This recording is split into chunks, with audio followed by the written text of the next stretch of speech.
أيها السادة والسيدات، السلام عليكم ورحمة الله وبركاته. أهلا ومرحبا بكم مباشرة من استاد العرب الزولي في مدينة الدار البيضاء لمتابعة واحدة من أهم مباريات هذه الجولة من جولات الدوري الاحترافي لكرة القدم بين الرجاء ونادي اتحاد طنجة. مباراة مؤجلة تحمل الكثير من المعاني وتحمل الكثير من الدروس التي يتمنى الرجاء أن تاخذ مصالحه في هذه المباراة. في ملعب العرب الزولي في مع المستوى الفار نجد كل من محمد البارودي وخالد أي تسديد.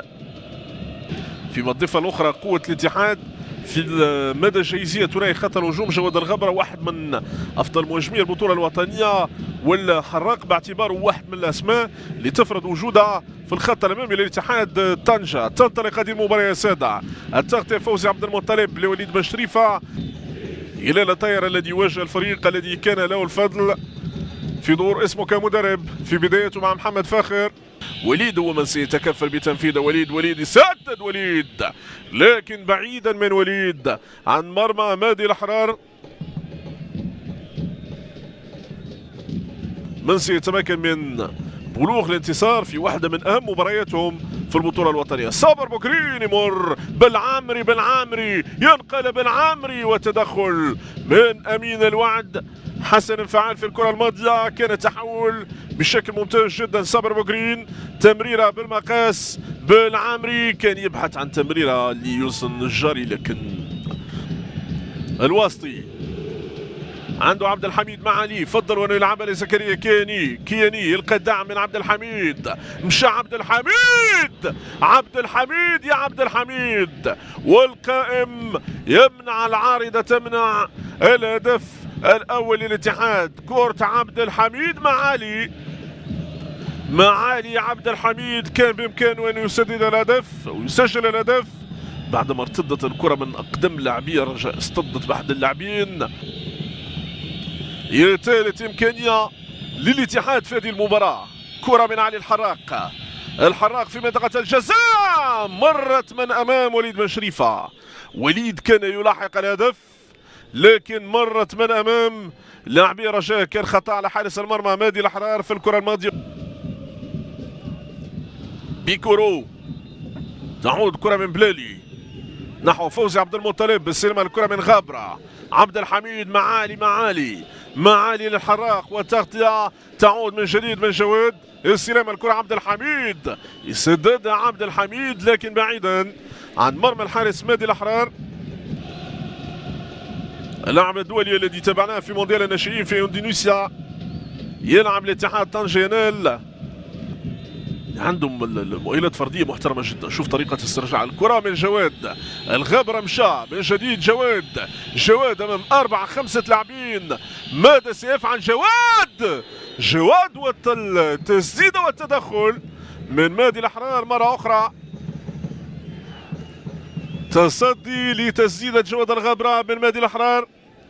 اختبار في الكره الماضيه من جواد الغبرة. شوف طريقة استخلاص الكرة والتوجه بال نحو المرمى، كانت عنده مجموعة من الخيارات لكن بالعمري للأمام نحو صابر بوغرين لديه زيلة وباقي رفاق. كرة للأمام ممتازة من الفردوسي لصابر بوغرين، والحكم يقول لهم ولا شيء لإيقاف اللاعب. كرة من بيكورو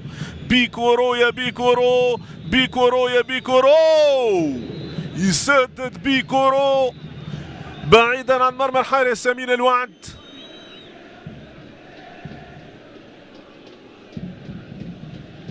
كرة من بيكورو لم تذهب بعيدا. جواد يسدد والتصدي، والحكم ينهي الجولة الأولى من المباراة بالتعادل 0-0 بين الرجاء والاتحاد، على أمل متابعة مستويات أفضل في الجولة الثانية.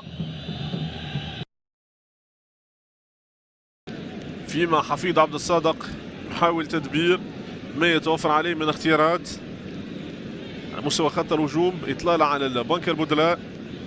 يعني لو استثنينا بابوس مانساخو وحسين رحيمي، باقي اللاعبين كلهم أدوار دفاعية، يستنجد بسعد فريد وياسين زبير.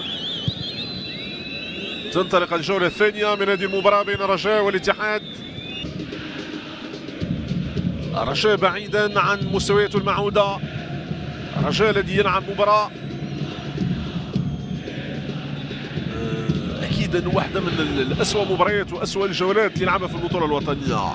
كرة من عبد الرحمن السوسي الهدف، هدف مر والتصدي من الدفاع. كان هذا اختيار واختيار لدى منافاتي في الكرة الماضية، تخلص من رقبة، تمريرها بالخطأ دى منافاتي، سدد وتدخل من وليد بن شريفة. هنا الإعادة من الأخطاء النادرة، كرة عبد الرحمن السوسي، أداء منافاتي حاول إنهاء عوض التمرير لمروان زيلا. الأداء المقدم رجاء ما سبقلوش أنه تراجع بهذا الشكل. كرة عبد الحميد معالي يسدد معالي مرة أخرى، كان بإمكان الاتحاد وأنه يسجل هدف. ما مشاتش بعيدة، كرة عبد الحميد معالي، زكريا الكياني ممتاز الكرة، تجاوز فريد وسددها والتصدي من مهدي الأحرار. كرة بخارج القدم لكن تعامل ممتاز من مهدي الأحرار. للاتحاد من جديد، طنجاوية للأمام، جواد الغبرة جواد يمر والتصدي من خفيف الظل يبعد الكرة من جديد والخطر. عبد الله خفيفي يلعب ادوار مهمه جدا في هذه الليله مع حارس مرمى مهدي الحرار. الحكم يمنح امتياز اللاعب باستلام الكره من عبد الحميد معالي.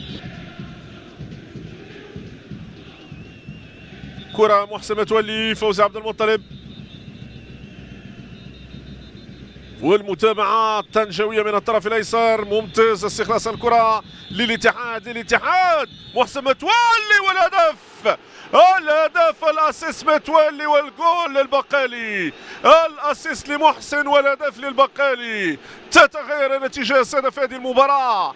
الاتحاد يشعل المدرجات، يشعل صخب مناصري الاتحاد هنا في ملعب العرب الزاولي. تتغير النتيجه، تصبح 1-0 والتغييرات تؤدي المطلوب منها. شوف الاصرار الكبير في الكره الماضيه، هيثم صنعت من هيثم، تم تحضيرها من متولي والختم ويخاتم من قدم البقالي.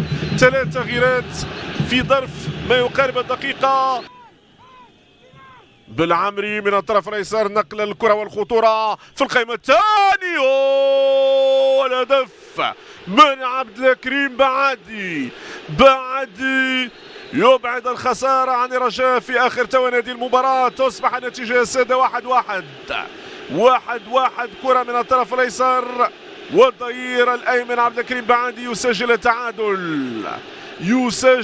التعادل لنادي الرجاء. تستأنف المباراة والحكم ينهيها بالتعادل هدف لهدف بين الرجاء والاتحاد، يقتسمان نقاط هذه المباراة. على امل اننا نلقاكم في مواعيد رياضيه مقبله. تقبلوا منا اطيب التحيه ودمتم في رعايه الله.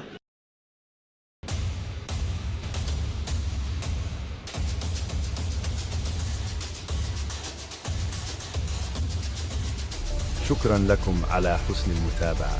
لا تنسوا الاعجاب بالفيديو والاشتراك في القناة ليصلكم كل جديد، والى اللقاء في ملخصات قادمة.